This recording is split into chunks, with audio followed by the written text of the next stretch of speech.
I was 11 years old, the beginning of years of Saturdays pumping gas at my father's garage in Montreal, Quebec, Canada.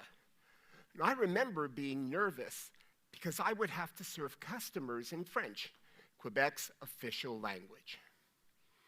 Going to an English school, I'd had French class every day since grade 1. But in the 60s, all of my teachers were Anglophones, native English speakers like me. So they taught the syllabus, but they weren't fluent French speakers at all.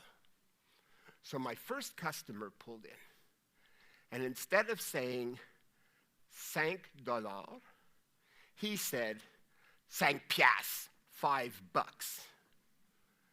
And I had never heard that. And then I offered to clean the fenêtre, but the windshield is the pare-brise. And he got mad. He stuffed the money at me, yelled at me in French, and he left me shaking. In spite of my rocky beginning, my English journey has actually been very well. My comprehension improved over the years, and I acquired vocabulary. Thanks to the gas station, I could swear like a dock worker in French before I could order breakfast in a restaurant. Working in your second language is hard. Conversational language is very fast, and we use things like connected speech to make English even faster. I ate an apple becomes I ate an apple. An idiom do not cross cultures, so having other fish to fry only makes sense to us. Millions of second language speaking workers face these comprehension problems and more every day. And most non-native English speakers have not had a native English-speaking teacher for English second language. Now, native language is what we used to call mother tongue. And we don't use that anymore, and we shouldn't use native, it's going to change. My preference would be ethnic language. But whatever the word, if you haven't learned your second language from someone who is fluent in that language, you are going to need a long time in immersion before you can understand regular conversation, even if your hearing is perfect. And mine isn't. 40 years ago, I began to lose my hearing. And not long after, all of my listening skills were compromised. So I got help with my hearing disability. Courses in how to manage conversations in meetings, speech reading, that's what lip reading is called now. But the thing that struck me the most in that training was the similarity between working with a hearing impairment and working in your second language. Because if you can't hear the words, you can't follow the conversation. 12 years ago, I retrained as an English second language teacher specialized in business English. I love teaching and coaching, especially one-on-one. It's easier on my hearing aids. I have actual business experience, and I've lived what my clients are going through. And I've brought that experience to over 7,000 hours of coaching executives, managers, and entrepreneurs in person in Montreal and around the world online. We need more English second language teachers. Over 2 billion people around the world speak English as a second language or are learning it. 3 out of 4 non-English speaking countries have an English component in their education system, but the teachers are all local and not necessarily fluent. The trend to English started after the Second World War. It accelerated in the 70s and 80s, and the advent of the internet really exploded it. Now, let's be clear. French people will always speak French to each other, and Koreans will speak Korean, and that won't change. Sociolinguistic studies show us that our native language connects us to our ethnicity, to our family, even to our sense of self. And neurolinguistic studies show that our brain's neural network was created around the first language we learned as small children. So we think better in our native language, and we're more creative. English is there to bridge cultural and linguistic gaps. So what does that mean for us? Well, in English-speaking countries, population and workforce growth are fueled by immigration.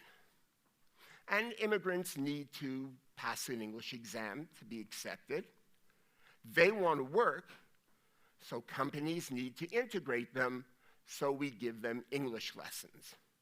Often, the first lessons they've had from an Anglophone teacher. The classroom does not replicate the workplace. Now, we don't all have to become teachers, but we can improve our communication skills, and we can accelerate the integration of immigrant and foreign workers in our companies and in our communities.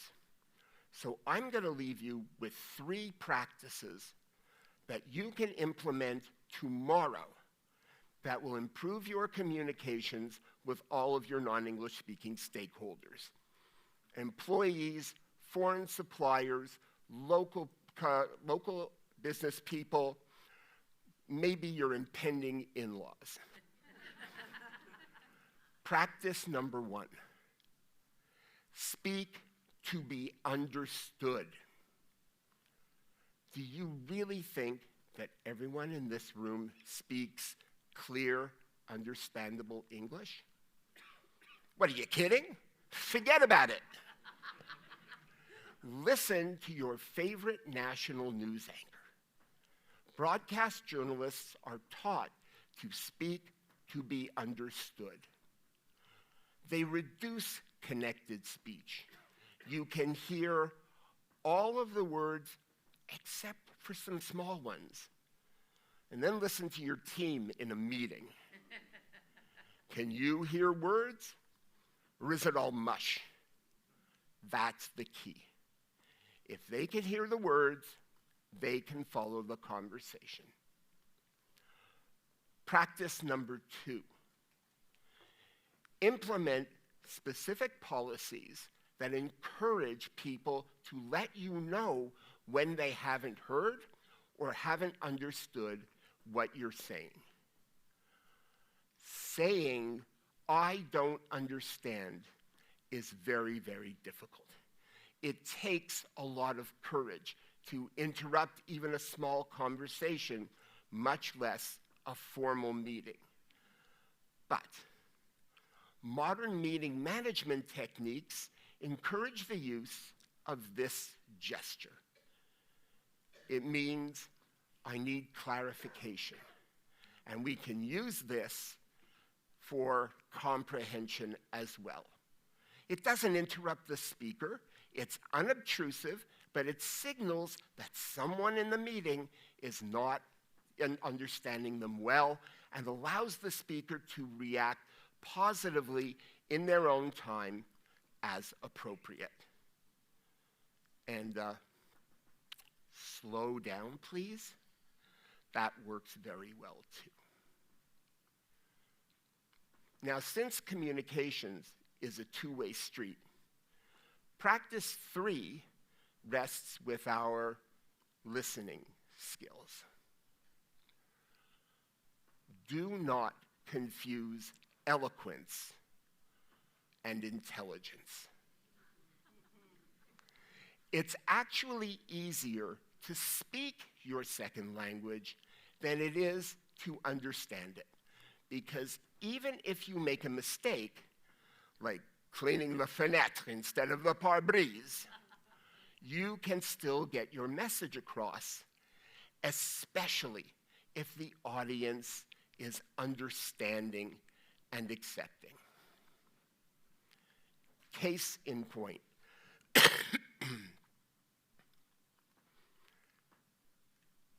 In 2019, a client, gathering her stuff after a session, casually said, "Myke, I want you to meet my friend Linda.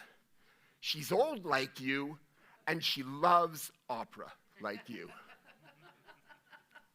Yeah.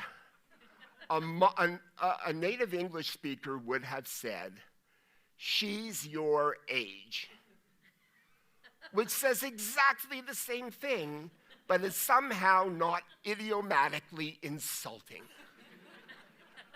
So I didn't laugh. And eventually, a meeting was arranged and a date was had. And about a year after, her friend and I moved in together. And 4 years later, I'm living my best life because my client had a fantastic idea that I could have laughed off because she didn't say it right. Consider the power of kindness in communications. Now, I could say all this is just good business, but it's more than that. We have global problems that no country can solve on their own. Hunger, climate change, hate, cancer. Yes, all over the world, people are working on these problems in their own countries, in their own languages, in universities and organizations. But when experts get together to share data and share knowledge, they are sharing in English. We are blessed that our language has been chosen by the world for international and global cooperation. No one is better positioned to facilitate that than we are. And that makes us responsible for their success. Think of your audience. Speak to be understood. It's not just good business. The future of our society, of our planet, of our communities rests on the path of communication. And they have made some very large steps along that path. It's up to us to make that path smoother. Thank you.